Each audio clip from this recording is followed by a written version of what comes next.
Hello, my name is Trevor, and welcome to my new YouTube channel, Goose Reads.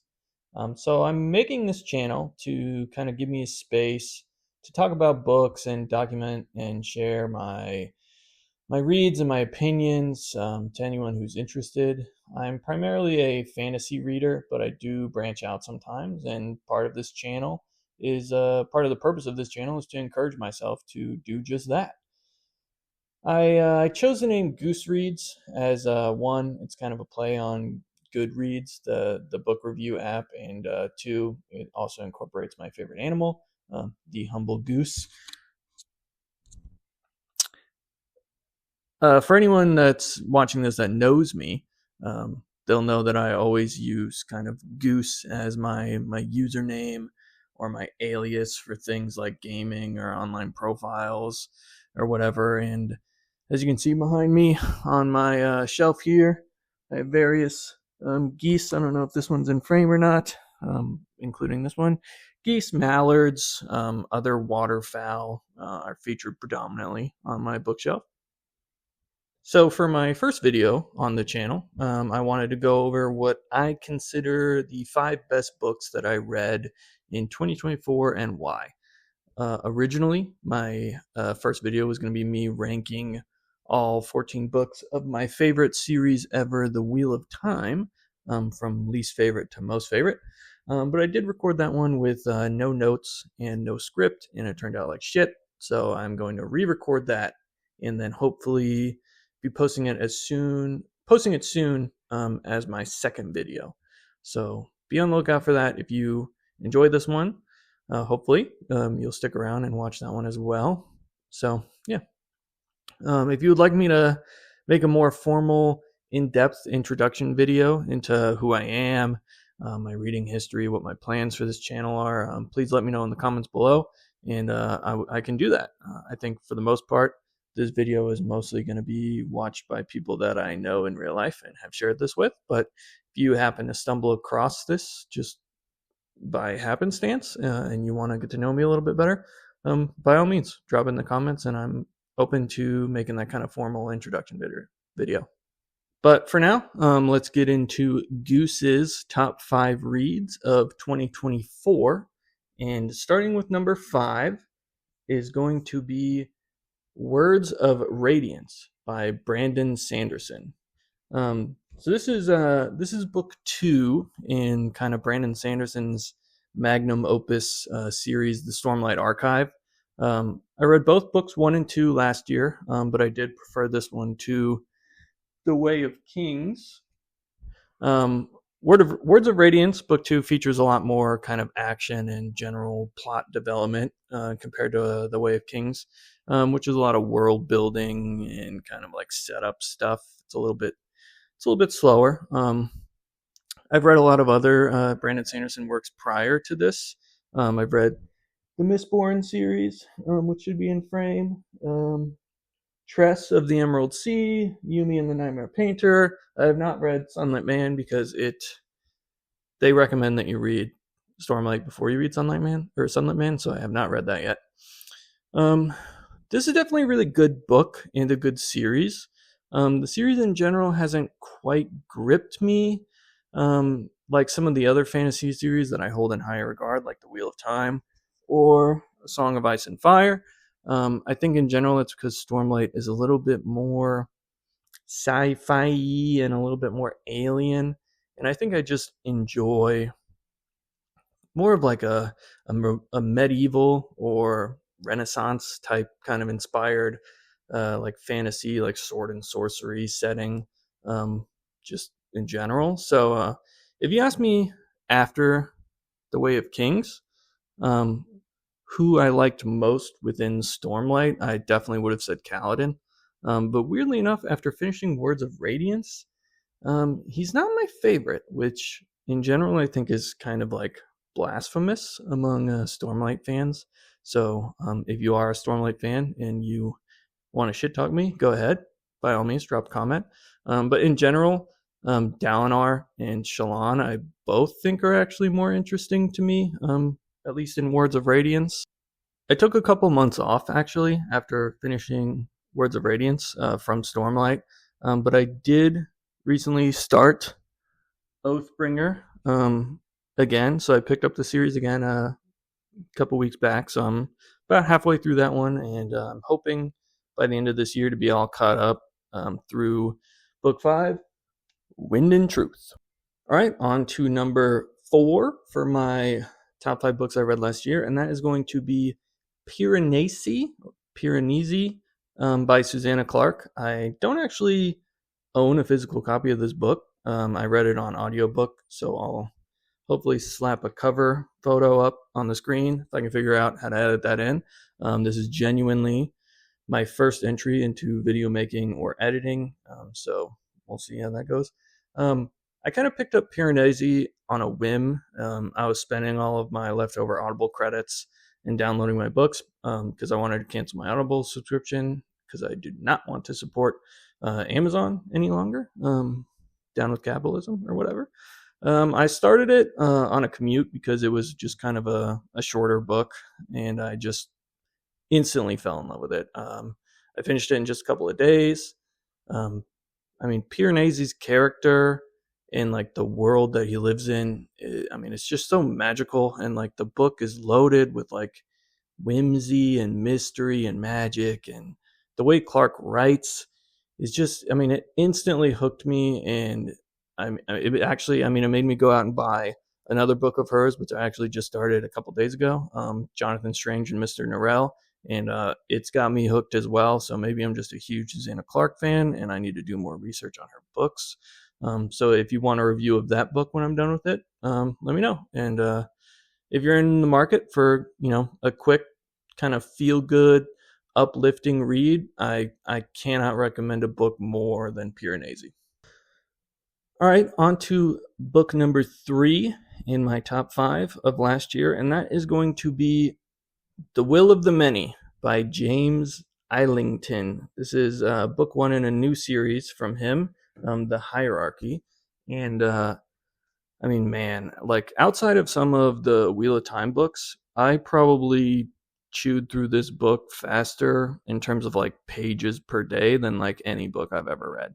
Like at its core, it's a dystopian fantasy, and the kind of core themes aren't really anything new, but just like the magic systems, the plot development, the mystery, the suspense that James Islington puts into this book, I mean, legitimately blew me away. I was hooked instantly. I could not put this one down because I just kept having to know what happened next. And book 2 in this series is supposed to be coming out later this year, and I will 100% be picking that up on day 1. I recommended this book to a friend of mine who's not really a big reader, or he's just kind of starting to read, and he's traditionally not been like a huge fantasy guy, but he loved it too. Like, it is just, reader or not, fantasy lover or not, it is just a really, really good book, and I cannot recommend it enough. All right, book number 2 on my list, the runner-up, is This Is How You Lose the Time War by Amal El-Motar. Hope I didn't butcher that. And Max Gladstone. And, I mean, just, wow. I mean, if you know me, you know that I'm not a romance reader, and I'm also not much of a sci-fi reader either.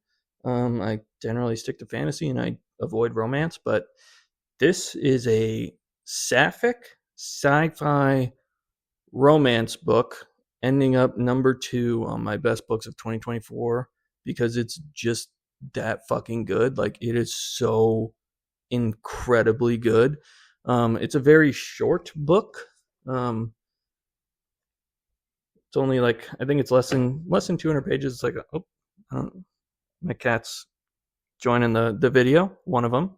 She's actually, her name is Vin. She's named after the main character in the Mistborn series. So, just a little tidbit. And she's getting awfully close to my camera. All right. Cat problem solved. Back to This Is How You Lose the Time War. Yeah, it's a short book. I read it in one sitting, and then I reread it again in one sitting like 5 days later because it was just that incredible. Um, it's very poetic and kind of like beautifully written. The prose is very elegant, and it's not something that I usually kind of read. It's very different from the books I usually read. Um, it follows two beings. I'm not really sure if they're human, robot, cyborg. It's not exactly laid out like that.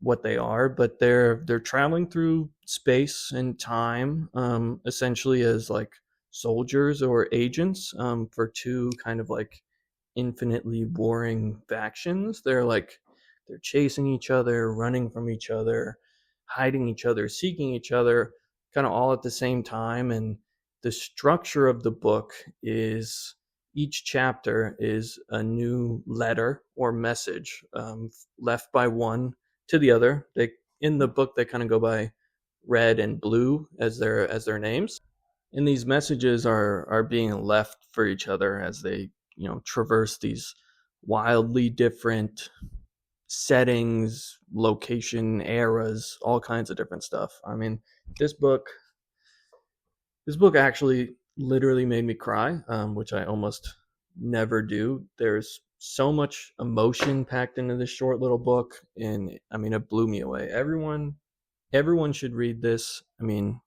if you have not read this, please. I don't care if you don't like romance. I don't care if you don't like sci-fi. It it's a short read. It's not a big commitment. Read it tomorrow. Read it today. Read it yesterday. It is that good.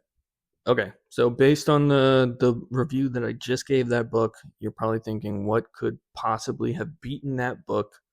And it's actually a book that completely shocked me, and I had absolutely no expectation, going into it, that I was going to like it as much as I did, and that is none other than Frankenstein by Mary Shelley. I have not read like a quote unquote classic book, since like they forced us to in high school. I've Since I started reading again, um, it's been strictly fantasy and like murder mysteries and stuff, just fun books, I guess. But I know a lot of people read this in high school. I was not one of them. It was not in our curriculum, I guess. So I never read it. I was kind of familiar with the story through like pop culture, and I know a lot of people are, but I'd never read the novel before. And since reading it, I think this might be the best book I've ever read. It actually inspired me to read two other classic novels last year. Um, the Strange Case of Dr. Jekyll and Mr. Hyde, and The Picture of Dorian Gray. Both of those didn't quite grasp me the same way Frankenstein did. I did really enjoy Jekyll and Hyde, but Frankenstein was on another level. It is so beautifully written. The characters have so much depth, and I mean, this shit absolutely made me cry. And I think if you can read this and not cry, you might be a psychopath, because that's how much emotion that Mary Shelley gets into this book. Like it's tragic, it's gut wrenching, but it's beautiful at the same time.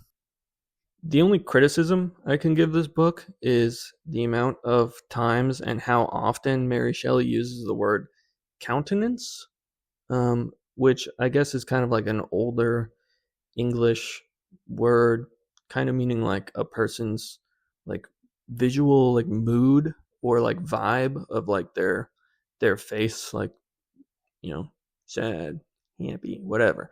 But yeah, she really overuses the word countenance. Comes up like every other page or every like third page. But if you if you haven't read this book, or you only read it, because you were forced to in high school when you were younger, I I mean, please read this book for the first time.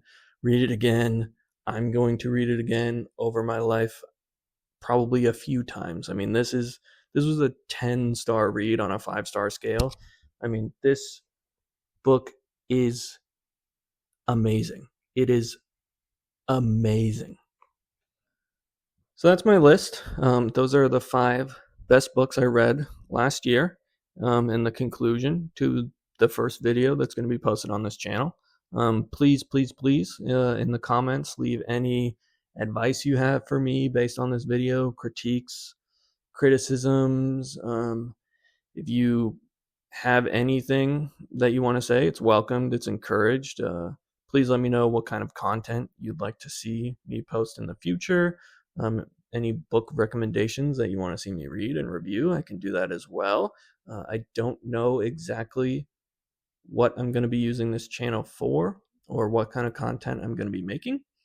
So, I'm open to all suggestions and all ideas, and we'll just see. If you did like this video, if you did enjoy it, like it and subscribe to the channel, and be on the lookout for my Wheel of Time ranking that should be coming out next, hopefully, pretty soon. And I hope to see you back for that. Goose out. Honk.